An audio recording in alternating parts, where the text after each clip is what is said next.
stalled it. Hello and welcome to another episode of Don't Be Kurt. Today we are looking at the cheapest running and driving 2003 Mini Cooper S that was purchased by me. Either A, because I'm a masochist, B, I think I can fix it, or C, this might be good enough for a Lemons 500 car. Let's take a closer look and see what we're dealing with here. All right, we're inside taking a look. Typical Mini fashion, you have your tack, which is dead center as it was in 2003. Of course, this is a 2003 car, so sure, it should be there. Speedometer in the center. Here's your entertainment. I guess it's not infotainment. There's not much information here, and everything else. Now, next to us, we have basically some cloth for the man, my brain is gone. We have some cloth for the roof, which needs to be reupholstered. The previous owner was nice enough to include that as something they never got to, so we will handle that at some point if we decide to really make this thing nice, or if we rip it apart for a Lemons 500 car. One of the two things will occur. Seats are an okay decision. You got some side bolster wear, but outside of that, not bad. Just from sitting in here and getting out, of course, the carpet's not perfectly clean. I'm not worried about that. It's a simple vacuum. Overall, though, decent interior for a 19-year-old car that is not supposed to be a showroom car. This is a car that's supposed to be driven. Also note, I would open the trunk and do this, but it's an electronic switch. No pull release on this particular year Mini. So we'll just apply power to the posts that exist in the engine bay. Let's see how she works. I'm not too optimistic, as typically when you get in these cars, the cluster will at least light up and show you mileage, and I'm not seeing that. There's no other lights going on, so let's see what we have here. And as expected, nothing. Like I said, I'm not gonna act like I'm surprised. I knew that coming in here. It has a, I guess an electrical draw or something that's killing batteries. So let's go and let's get some juice. And before we get juice, let's fly the hood. Now, in Mini fashion, oh yeah, and I forgot to note that these panels are not connected. They're in here somewhere, so we'll get those buttoned up at a later date. But there is no hood release on the driver's side in the American Mini. So where could that be? Some Googling tells me it's on the other side. Also note here, glove box does not have a latch anymore, so we'll either have to use some Velcro or find another method to keep this shut, but yeah, that's a thing. So let's stay focused here. So down here on the passenger side, here's your hood release. All right, let's take a look. Yeah, it's Mini. So this is a 1.6 liter, I believe, supercharged engine, built by BMW, who at this time owned Mini. So this is at the time, was a unique platform, the Mini, because we did not get, I don't even know if it existed at the time. The one series that exists in Europe, the hatchback version, was out there, but we never got that one. And I don't believe that this engine that is used in this Mini powered any BMW vehicles in the year 2003 in the United States. So here's what I'm looking for, is a positive terminal, and then we can just negative off of any part of the chassis. So let's go get cracking. All right, so we have our handy dandy jump pack. It's got a little charge in there, so we should be good to go. So let's go. All right. All right, so let's get this moved correctly. All normal stuff. Most people should know this. I do positive first, and the negative on a part of the chassis. This looks pretty good here. There's a little snap, crackle, pop. And I should be ready to go turn the key, so let's go see what happens.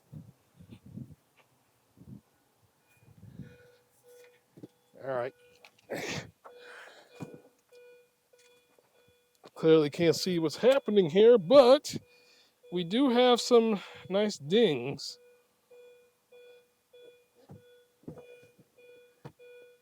So let's see. Here we go. Oh, come on. You can do it. You can do it. All right. And we got liftoff. All right. So not too Christmas tree. Airbag warning. Of course, I'm not wearing my seatbelt. So off the bat, with it running, seems like we have some timey power steering. So a second ago, it was like pushing some weight to turn it. Now, not so bad. All right, so we got power now. Let's see if this trunk opens.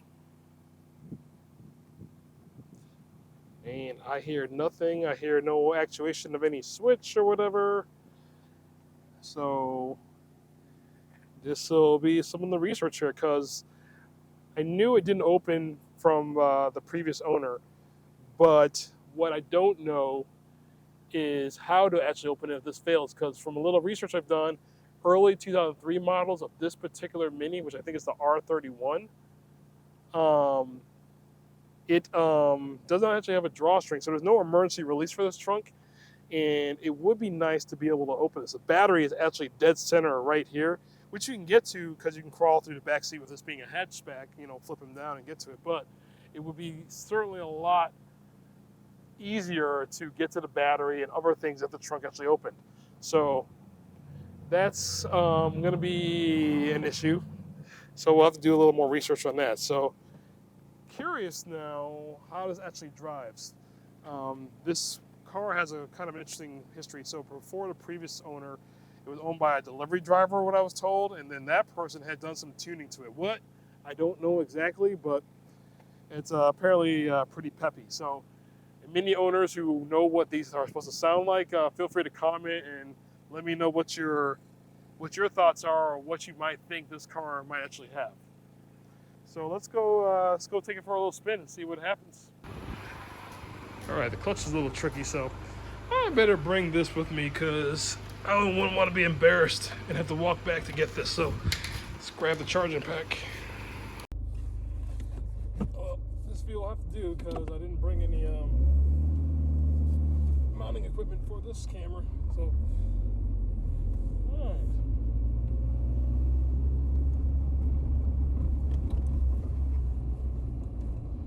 First thing I noticed is this thing is stiff. This power steering is on again. That's a little funny.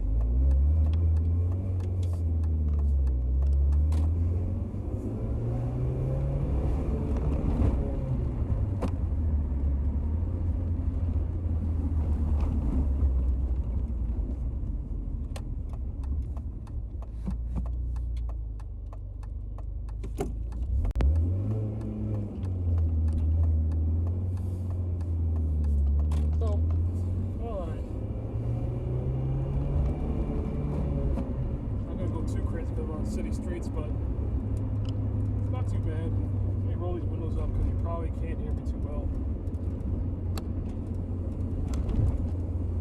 So, first off, I don't know, I've never driven any other Mini. Well, I've had driven a John Cooper Works and it was stuff like this, but this seems excessive. Like, this feels like there's no give at all. I mean, I don't know if you can tell by how I'm bouncing around here, but doing our typical route that we did in another video with the Audi, where we're just gonna head to the local gas station, but golly. Alright, get a little bit of beans here.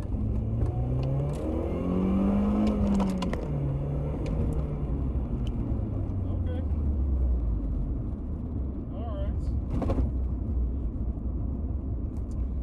Not bad. It seems to run fine. I mean, it's just super stiff, and we got some non-airbag working, no trunk opening, and no AC, but not bad at all.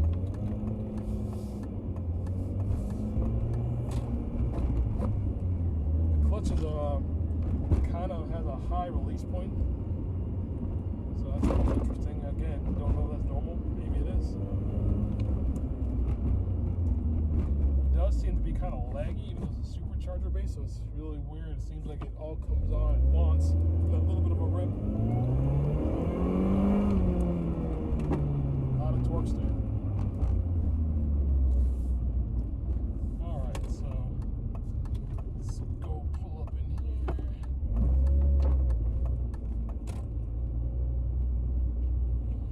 And find ourselves a parking spot. And just like last week, this is the spot. For the St. Louis Metropolitan Police Department. I mean, I don't blame them for coming here. This is like the best place to get any sort of good snacks. So, we made it anyway. Let's, like last time, go in here, get a little some cool to cool us off, and we'll be back. And here we are inside the Quick Trip. Do a quick turnaround, fast enough that we don't recognize people. Here we are. All right, snacks have been acquired. Back to the car. Pretty sure it's not going to start, so let's go jump start it and head back home. All right, the hood's already released. Well, I didn't actually latch all the way because I kind of suspected this was going to happen. And see if we can do this one-handed. All right.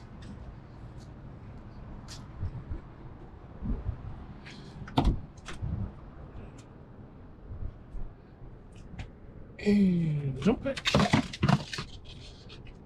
Tied up against my tripod somehow.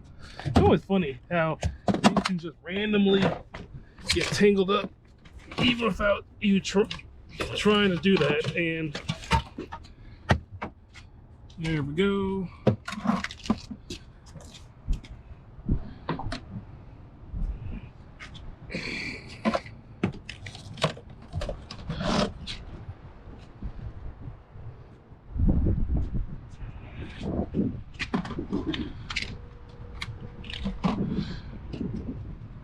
Much respect to YouTubers who are out there fixing their cars one-handed. I'm just trying to manage a jump pack one-handed, and this is near impossible.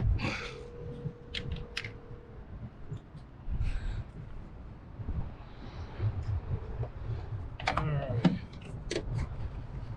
Positive terminal.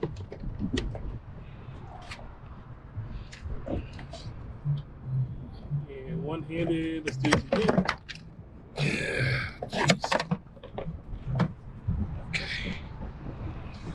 And to a terminal on the body.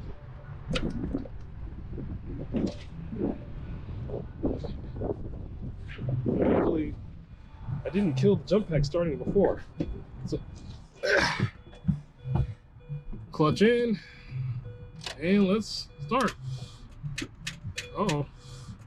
Come on. Woo! That was close. That was so close. All right, we're started. All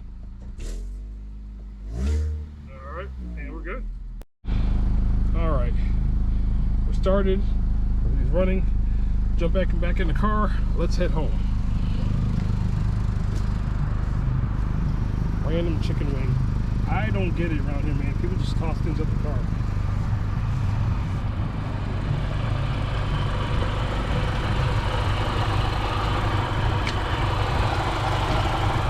We got a complete dead battery. That's an easy fix. But we'll do that another time.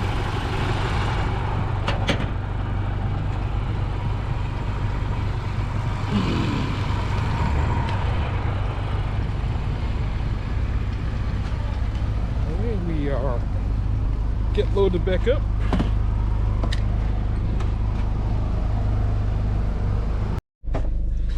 All right, so we are back in the Mini. Drives all right. Super dead battery. So I think this is and can hold the title of cheapest running and driving 2003 Mini Cooper S. Look at all these limiters to it. But yes, it is the cheapest Mini that runs and drives in America. And I will hold to it because I only paid $700 for this car.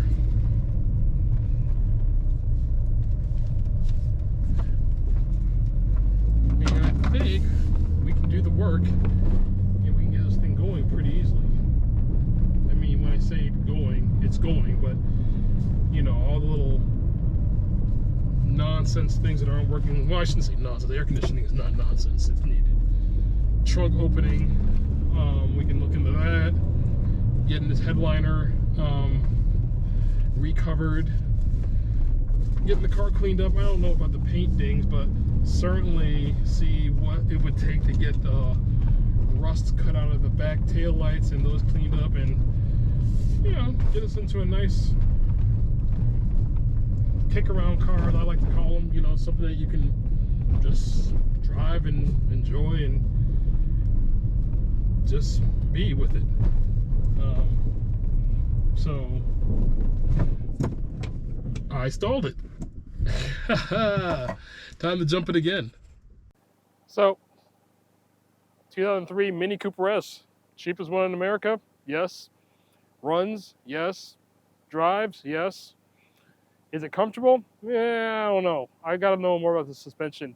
In a future episode, we'll get this on a lift and see if we can determine what makes it so stiff, because I do not believe that this is stock. Also, see if we can do a little digging to find out whatever performance mods have been done to this. It seems to have some wicked lag, which I never thought to be the case of superchargers. So I'm curious about that. Also, weirdness with the power steering, like it seems to go in and out as to whether it's power assist or if there's anything there. A lot of other little weird things about this car, but as it stands, it does run, it does drive, seems to be okay. Coolant fan is working and clearly as we can hear it, so I like it. So stay tuned for more about this. We'll have other content on some of my other things going on, and we got some other things coming as well too, where we will check out some other regular cars that people actually drive. Not taken away from regular car reviews as they do their thing, but this is actually, let's talk to people and have them tell us about their car. Thanks for tuning in. Please subscribe, like, notification bell for new content, all that. Thanks again for watching. Catch you later.